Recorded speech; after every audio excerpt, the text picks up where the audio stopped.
We live in interesting times. Today's stories. Cambodia prepares polling stations for Sunday election. Mongolia grounds Turkish plane after suspected kidnap attempt. Brazilians gather in Rio to gaze at the blood moon eclipse. Mexico and Canada stress NAFTA pledges after Trump's warning.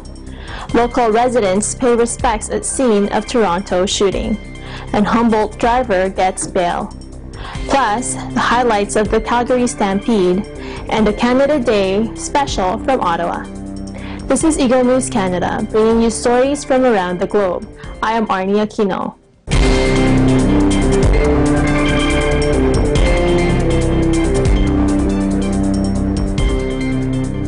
Cambodia's strongman Hun Sen on Friday hailed his success in eliminating traitors ahead of an election he cannot possibly lose, with no credible opposition left to challenge his 33-year rule of what has become a virtual one-party state. Hun Sen addressed a huge crowd on the final day of campaigning ahead of Sunday's vote, which promises to be an easy victory for the ruling Cambodian People's Party, or CPP, despite calls for a boycott that Hun Sen decried. Elected. But if they do not come to vote, it's their choice, it's their right. But if you call for boycott, it is illegal. For me personally, I expect that the turnout will be more than 60% in the whole country. Tens of thousands of supporters decked in the ruling party's white and blue arrived from dawn in the center of the capital, some on motorbikes and buses, in an impressive show of support. But it will be the only political showing of significant scale ahead of the election after the sole serious opposition was dissolved by the Supreme Court in November. In typically bombastic style, Hun Sen vowed victory on Sunday and took a swipe at his opponents, many of whom have been jailed, prodded into self-exile, or gone to ground inside the kingdom since the ruling. A pillar of Hun Sen's appeal is that he has presided over peace and a level of prosperity since the early 1990s, when Cambodia emerged from decades of war and the trauma of the Khmer Rouge regime, which killed 1/4 of the population between 1975 to 1979. His party has won every election since 1998, while Hun Sen, 65, has maintained control through patronage networks and family alliances. The Supreme Court knocked out the opposition after Hun Sen accused CNRP members of plotting against the government. But the crackdown took place after the CNRP performed well in local elections last year, building on the 55 seats that they won in Parliament in 2013. The opposition, many of whose key members have fled the country, have urged supporters to boycott the poll in a clean finger campaign, a reference to the ink applied to voters' fingers by polling officials after they have casted their lot. Election authorities have said calls to boycott the vote are a crime and have already fined 5 former members of the opposition in northern Cambodia after accusing them of endorsing the anti-election campaign. Sam Rainsy, an opposition leader who lives in self-imposed exile in France, told AFP that Hun Sen's comments had gone far beyond the reasonable and credible spectrum because he has no serious and rational arguments to justify his universally condemned totalitarian drift. The United States and the European Union have pulled assistance and monitors from the polls, but staunch Cambodia ally China has stepped in to provide equipment. Cambodia has held 6 elections, including the first UN-sponsored poll in 1993 since the country of 15 million emerged from years of civil war. Hun Sen has cast himself as a savior of the country from the ravages of the Khmer Rouge, even though he was a former member of the ultra-Maoist group.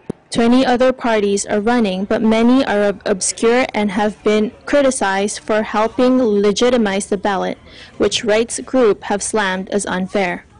Mongolian authorities grounded a suspected Turkish Air Force jet Friday after witnesses said assailants snatched a Turkish man associated with a religious group Ankara has branded as terrorists. In recent weeks, Turkey's intelligence agency has conducted operations abroad against associates of U.S.-based preacher Fethullah Gulen, who Ankara says was behind a 2016 failed coup. As many as 5 men grabbed Velsy Akay from outside his home in Mongolia's capital Ulaanbaatar Friday morning and threw him into a minibus, according to friends and eyewitnesses. The 50-year-old is director of a school in Mongolia that is alleged to be associated with Gulen, although teachers there denied the connection in response to questions by AFP. When he failed to show up for work, concerned family and friends notified the police. Meanwhile, Akai's abductors have taken him to Genghis Khan International Airport, where a small passenger jet landed around 1 p.m. The plane, with call sign TT4010, is operated by the Turkish Air Force according to data on flight tracking site FlightRadar24.com. It was the beginning of a more than 8-hour standoff between the captors and Mongolian authorities, who refused to allow the plane to leave the runway. As authorities summoned Turkish officials from their embassy in Mongolia, parliamentarians and protesters clutching signs demanding Akai's release gathered at the airport. As the standoff dragged on, Mongolian Vice Minister of Foreign Affairs Batsetseg Batmonk warned Turkish embassy officials that any attempt to abduct a person from Mongolia's territory would constitute a serious violation of Mongolia's independence and sovereignty. Turkey's Minister of Foreign Affairs Mevlut Cavusoglu denied the accusations during a telephone call to his Mongolian counterpart, Sotbatar Damdin, according to the Mongolian Ministry of Foreign Affairs. But officials were not convinced. "We are an independent nation. Do you think anyone can do abductions in our country?" Parliamentarian Basanku Oktaybri wrote on Twitter. The plane took off at 9:25 p.m. Akay was not on it, a Mongolian transportation official said on Twitter. Turkey accuses Gulen of ordering the July 2016 failed overthrow of President Recep Tayyip Erdogan, and he strongly denies the claim. Gulen's movement built up significant influence in Turkey and overseas, particularly in Central Asia, Africa, and the Balkans, especially via its education network. Ankara has outlawed the movement as a terror organization, but followers insist they promote peace and moderate Islam. Turkey has carried out a series of overseas operations against suspected members of the movement in places such as Kosovo, Gabon, and more recently, Ukraine. Last week, a Turkish blogger accused of links to Gulen was deported from Ukraine as part of an operation by MIT, while another individual was detained in Azerbaijan recently and sent back to Turkey. In Turkey, over 77,000 people were arrested over alleged links to the movement during a 2-year state of emergency imposed after the coup bid in a crackdown criticized by Ankara's Western allies. The longest blood moon eclipse this century was underway on Friday, coinciding with Mars's closest approach in 15 years to treat skygazers across the globe to a thrilling celestial spectacle. As Earth's constant companion slowly sailed across the skies, crowds gathered around the world to catch a glimpse of the rare phenomenon. Beside Lake Magadi, 100 kilometers southwest of the Kenyan capital, Nairobi, young members of the Maasai community watched the eclipse through a high-powered telescope provided by a local couple. Unlike with a solar eclipse, viewers do not need protective eye gear to observe the rare display. For about half the world, the moon will be partly or fully in Earth's shadow from 1714 to 2328 GMT, 6 hours and 14 minutes in all. The period of complete eclipse, known as totality, when the moon appears darkest, lasted from 1930 to 2113 GMT. At the same time, Mars hovered near the moon in the night sky, easily visible to the naked eye. Amateur astronomers in the southern hemisphere are best placed to witness the rare sight, especially in southern Africa, Australia, South Asia, and Madagascar, though it will also be partly visible in Europe and South America. More than 2,000 people, including many children armed with binoculars, gathered in the Tunisian capital of Tunis. However, bad weather thwarted the cosmic display in several parts of the world. Widespread monsoon rainstorms and thick clouds hid the moon across much of India and its neighbors, which should have had a prime view. Similarly, eager observers who had assembled on cliffs and beaches in the English country of Dorset were left in the dark due to an overcast sky. Mars appeared unusually large and bright, a mere 57.7 million kilometers from Earth on its elliptical orbit around the Sun. A total lunar eclipse happens when Earth takes position in a straight line between the Moon and Sun, blotting out the direct sunlight that normally makes our satellite glow whitish yellow. The Moon travels to a similar position every month, but the tilt of its orbit means it normally passes above or below the Earth's shadow, so most months we have a full moon without an eclipse. When the three celestial bodies are perfectly lined up, however, the Earth's atmosphere scatters blue light from the Sun while refracting or bending red light onto the Moon, usually giving it a rosy blush. This is what gives the phenomenon the name blood moon, though Mark Bailey of the Armagh Observatory in Northern Ireland said the color can vary greatly. The long duration of this eclipse is partly due to the fact that the Moon will make a near central passage through Earth's umbra, the darkest, most central part of the shadow. The Moon will also be at the farthest point on its orbit from Earth, making its movements across the sky slower from our perspective, thus spending longer in the dark. NASA, meanwhile, called out social media hoaxers claiming that Mars would appear as big as the Moon during the eclipse. Mars will more likely appear as a very bright star. Up next, Mexico and Canada stress NAFTA pledge after Trump warning. Local residents pay respects at scene of Toronto shooting. Humboldt driver gets bail. Eagle News Canada will return in a moment. The machine is back.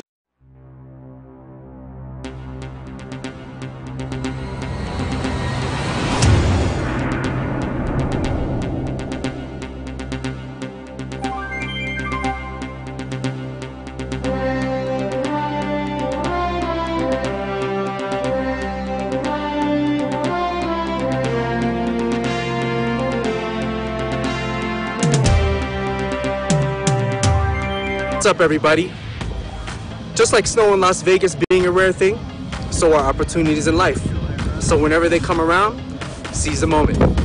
Tune into Digital Nest on Tuesdays and Thursdays at 7:30 p.m. only on Net 25.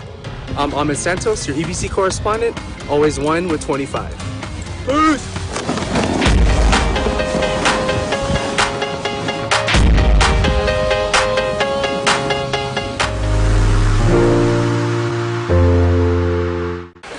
Hello digital investors, thanks so much for watching this video. Make sure to give it a thumbs up and don't forget to subscribe to watch our future features.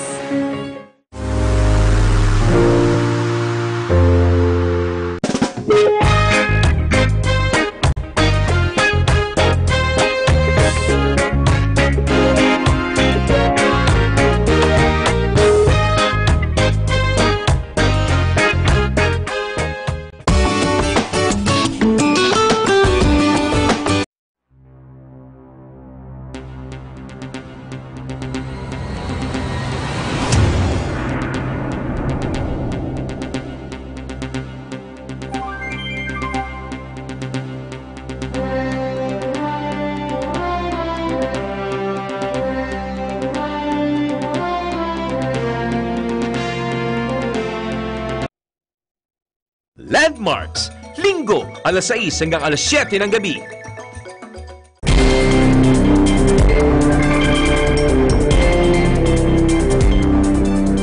Welcome back. You are watching Eagle News Canada.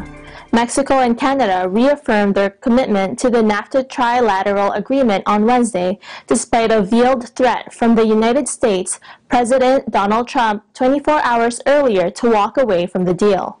In a letter sent to Mexico's President-elect Andrés Manuel López Obrador, Trump had demanded the North American Free Trade Agreement to be renegotiated quickly, or else he would be forced to go a much different route. Following a meeting with Canadian counterpart Chrystia Freeland, Mexican Foreign Affairs Minister Luis Videgaray said the trilateral agreement retains its essence, its nature.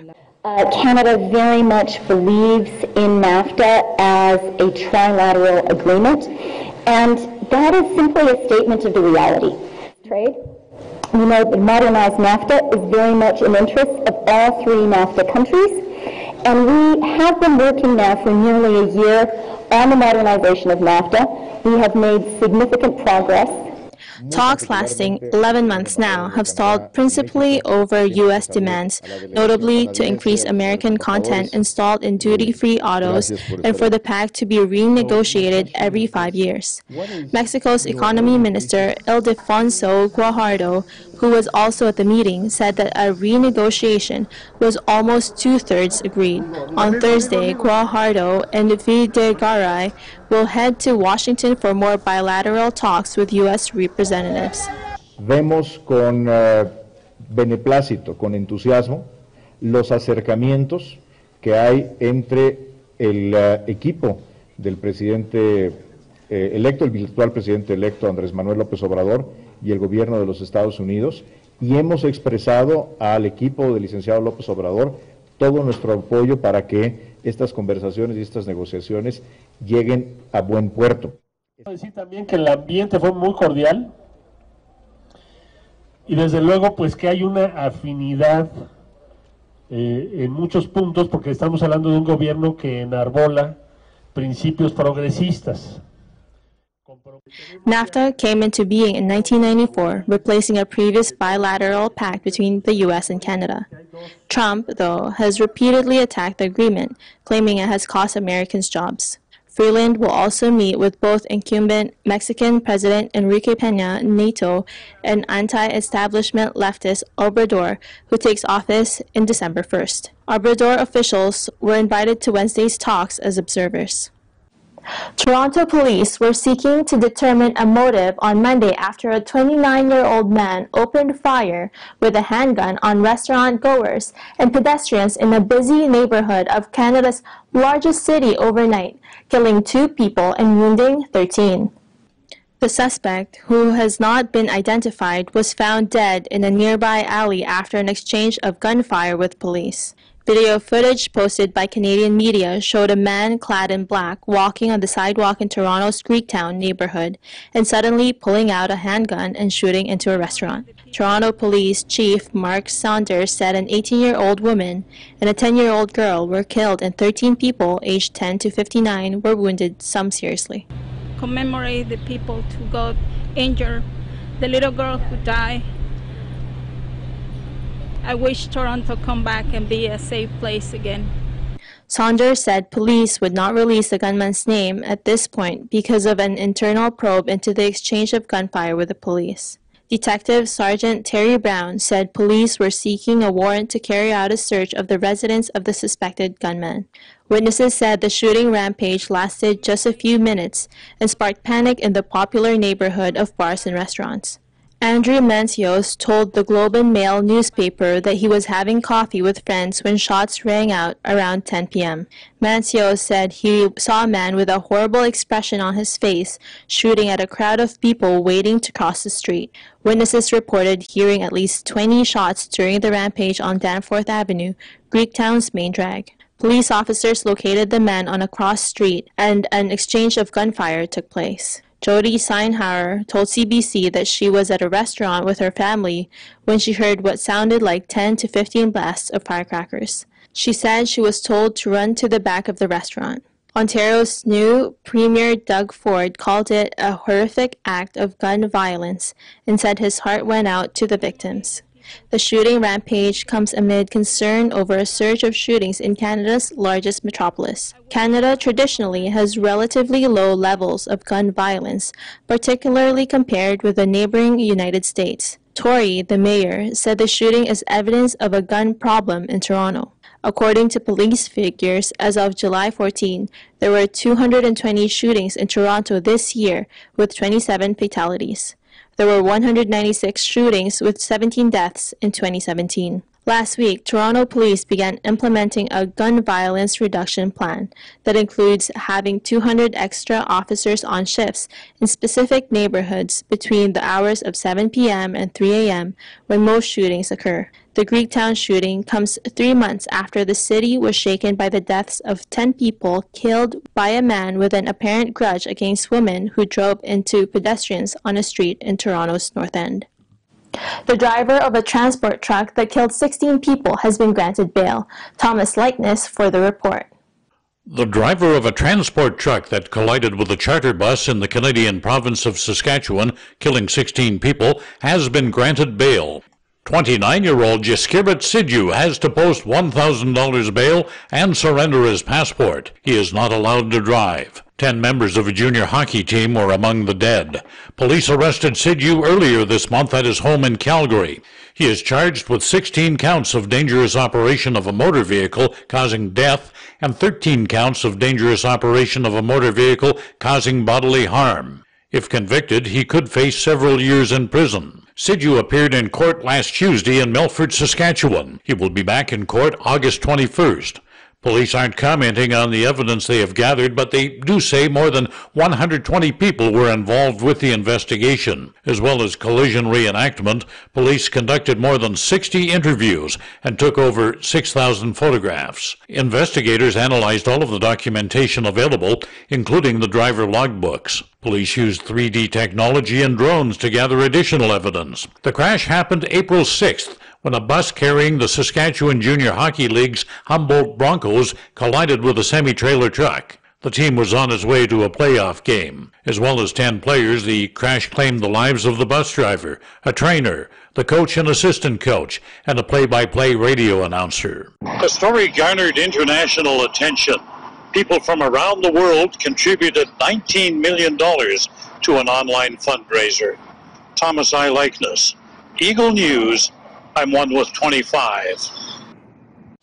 Coming up, highlights from the Calgary Stampede and Canada Day special from Ottawa. Eagle News Canada will return shortly.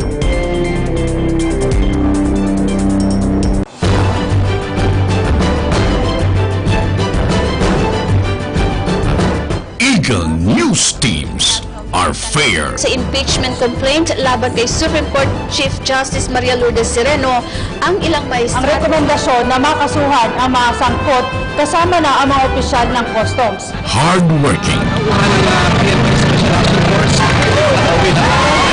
Papaunlad ng isang bata na magiging isang future youth leaders. Dedicated. Sa nasawi ay dito natagpuan yung bangkay. Yung kanilang paraan ng pag-aalaga ng mga may sakit na leprosy noong unang panahon. Committed to public service. Ang chairmanship ng ASEAN sa bansang Singapore. Yung mga biktima ng mga nawawala. Ang ng Bureau of Customs na nasa merkado na yung mga pinaking produkto. Sa kapila ng mga kilos protesta na nanatiling dahil sa mabilis na pagresponde ng mga pamatay sunog, ang apoy mabilis na nakakaroon ng equal opportunity ang ibang mga kababaihan. Kayahan ng mga kabataan at ipinakita sa pamagitan ng kanilang mga likha. Nanatiling kulang pa rin ang tubig para sa irigasyon, para sa pagtatanim ng ating mga kababayang magsasaka. As we live in interesting times.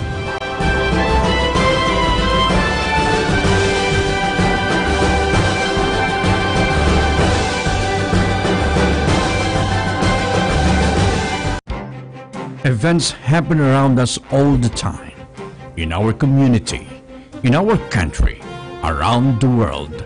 Events that affect people, move communities, or simply inspire us. Interesting events that people need to know. In these interesting times, we continue to be a competent partner in delivering news about these events. Fast, accurate, balanced. Eagle News, because we live in interesting times.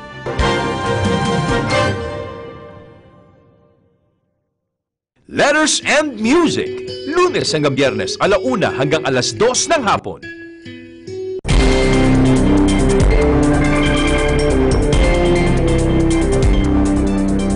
This is Eagle News Canada. I am Arnie Aquino.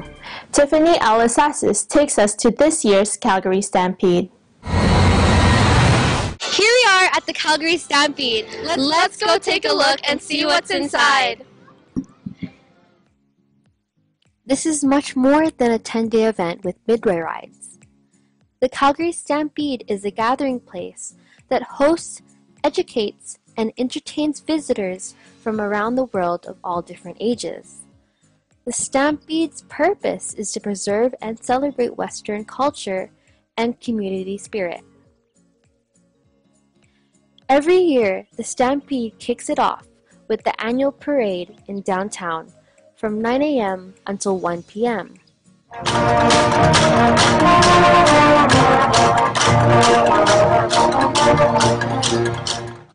This year, they are showcasing agricultural works. You can experience a combination of demonstrations, hands-on interactions with animals, agricultural and Western events. You can be engaged in unique experiences for all ages.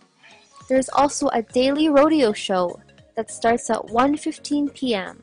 At the famous Coca-Cola stage, you can experience free shows with the coolest lineup of artists. This year, they will be having Daniel Caesar, Walk Off the Earth, Lights, and Billy Talent. Here at the Stampede Coral, we also have our dog bowl event. They are canine stars that will wow the audience with perfect agility, high-flying stunts, and sheer athleticism. It's a performance you won't want to miss. At the BMO Center, you can find souvenirs, unique local crafts, home decor, or a great pair of boots and a hat to really get into the spirit of the event. There are 200 retailers that showcase new products, tasty treats, and unique choices you won't find anywhere else. Discover a mix of your favorite brand names, local sellers, and handmade goods. And of course, a midway for the kids at the Kids Zone. We can't forget about the thrilling rides and carnival games. There are rides such as the Crazy Mouse, the Outlaw, and the Ferris wheel. This year, they are featuring a new ride where you can feel the mini donut scented wind in your hair as you fly across Stampede on the longest zip line. Lastly, we cannot forget about the food. Every year, the Stampede introduces new jaw-dropping flavors to the Midway, such as the Mexican-style street corn, cricket caramel apples, unicorn buckets, which is a soda and bubble tea fusion drink, and smoking charcoal ice cream.